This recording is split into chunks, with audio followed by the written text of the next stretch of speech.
Hi friends, welcome to Indu's Kitchen.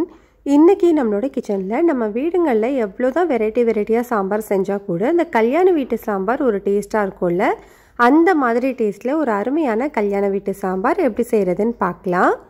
Pressure குக்கர்ல அரை cup அளவு துவரம் பருப்பு நல்லா கழுவிட்டு கொஞ்சமா மஞ்சள் தூள் தண்ணி சேர்த்து ஒரு 5 விசில் வேக வச்சு மசிச்சு எடுத்து வச்சுக்கோங்க. இதுக்காக ஒரு பவுடர் ரெடி பண்ணணும். அதுக்காக ஒரு கடாயில் 1 டேபிள் ஸ்பூன் அளவு கடலைப்பருப்பு, 1 டீஸ்பூன் அளவு வரமல்லி, அரை டீஸ்பூன் மிளகு, அரை டீஸ்பூன் சீரகம், 1/4 டீஸ்பூன் வெந்தயம், கூடவே ஒரே ஒரு வரமிளகாய் சேர்த்து நல்லா வறுத்துக்கலாம். ஸ்டவ்வை லோ ஹீட்டில் வச்சு நல்லா வறுத்துக்கோங்க. எல்லாமே வறுப்பட்டதுக்கு அப்புறமா இதில் 2 டீஸ்பூன் அளவு துருவின தேங்காய் சேர்த்துட்டு 2லேருந்து 3 நிமிஷம் மட்டும் வறுத்துக்கலாம். ரொம்ப நேரம் வதக்க வேண்டாம். இப்போ இது எல்லாமே நல்லா வதங்கி வந்துருச்சு. ஸ்டவ் ஆஃப் பண்ணிவிட்டு இது ஒரு மிக்ஸி ஜாரில் மாற்றி கொஞ்சமாக தண்ணி விட்டு நல்லா பேஸ்ட்டாக அரைச்சி தனியாக வச்சுக்கோங்க. கடாயில் 2 டேபிள் ஸ்பூன் எண்ணெய் சூடு பண்ணிவிட்டு அரை டீஸ்பூன் கடுகு, அரை டீஸ்பூன் சீரகம் சேர்த்துக்கலாம். இது ரெண்டுமே பொரிஞ்சதுக்கப்புறமா 5 சின்ன வெங்காயம், பாதி பெரிய வெங்காயம், கருவேப்பிலை சேர்த்து நல்லா வதக்கிக்கோங்க.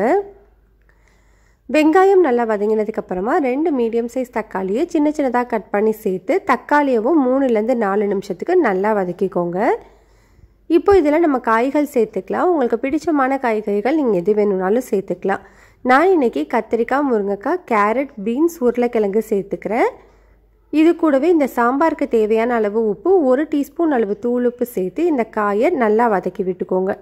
காய் நல்லா வதங்கினதுக்கப்புறமா இதில் 2 டீஸ்பூன் அளவு வீட்டில் அரைச்ச குழம்பு மிளகாய் தூள் அப்படி இல்லைன்னா சாம்பார் தூள் சேர்த்து நல்லா வதக்கிக்கோங்க.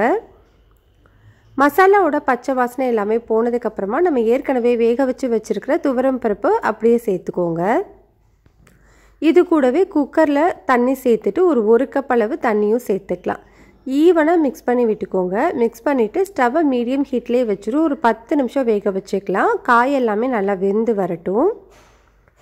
இப்போ ஒரு 10 நிமிஷத்துக்கு அப்புறமா நல்லா காய் எல்லாமே நல்லாவே வெந்து வந்துருச்சு. இந்த டைமில் நம்ம ஏற்கனவே வறுத்து அரைச்சி வச்சுருக்கிறோம் இல்லையா அந்த மசாலா, அதை சேர்த்துக்கோங்க. கூடவே மிக்ஸி ஜார் கழுவிட்டு ஒரு அரை கப் அளவு தண்ணியும் சேர்த்துக்கலாம். இதை இப்போ ஈவனாக மிக்ஸ் பண்ணிவிட்டு ஒரு 5 நிமிஷம் மட்டும் கொதிக்க வச்சுக்கோங்க. இதெல்லாமே ஒரு கொதி வந்த உடனே இதில் நம்ம 2 பீஸ் அளவு மாங்காய் சேர்த்துக்கலாம். மாங்காய் அதிகமாக சேர்க்க வேண்டாம், 2 பீஸ் அளவு மட்டும் சேர்த்துக்கோங்க. அப்போது அதோட ஃப்ளேவர் ரொம்ப நல்லாயிருக்கும், சாம்பாரும் நல்ல வாசமாக இருக்கும். அதிகமாக சேர்த்துட்டோம் அப்படின்னா சாம்பார் ரொம்ப புளிப்பாயிடும். மாங்காய் சேர்த்து ஒரு 5 நிமிஷம் கொதித்த உடனே ஒரு சின்ன நெல்லிக்காய் சைஸ் அளவு புளியை அரை கப் அளவு தண்ணியில் கரைச்சி எடுத்து வச்சுருக்கேன். அந்த புளி தண்ணி சேர்த்து நல்லா மிக்ஸ் பண்ணி ஒரு 5 நிமிஷம் நல்லா கொதிக்க வச்சுக்கோங்க. சாம்பார் நல்லா கொதிச்சதுக்கப்புறமா இதில் அரை டீஸ்பூன் அளவு பெருங்காயத்தூள் சேர்த்து நல்லா மிக்ஸ் பண்ணி லாஸ்ட்டாக கொத்தமல்லி மட்டும் சேர்த்துக்கோங்க. அவ்வளோதான், நம்மளுக்கு ரொம்ப டேஸ்டான கல்யாண வீட்டு சாம்பார் ரெடி ஆயிடுச்சு. கட்டாயம் இதை நீங்கள் ட்ரை பண்ணி பாருங்கள். டேஸ்ட் அவ்வளோ சூப்பராக இருக்கும். சாதத்துக்கு மட்டும் இல்லை, இட்லி தோசைக்கும் சூப்பராக இருக்கும். ட்ரை பண்ணி பாருங்கள்.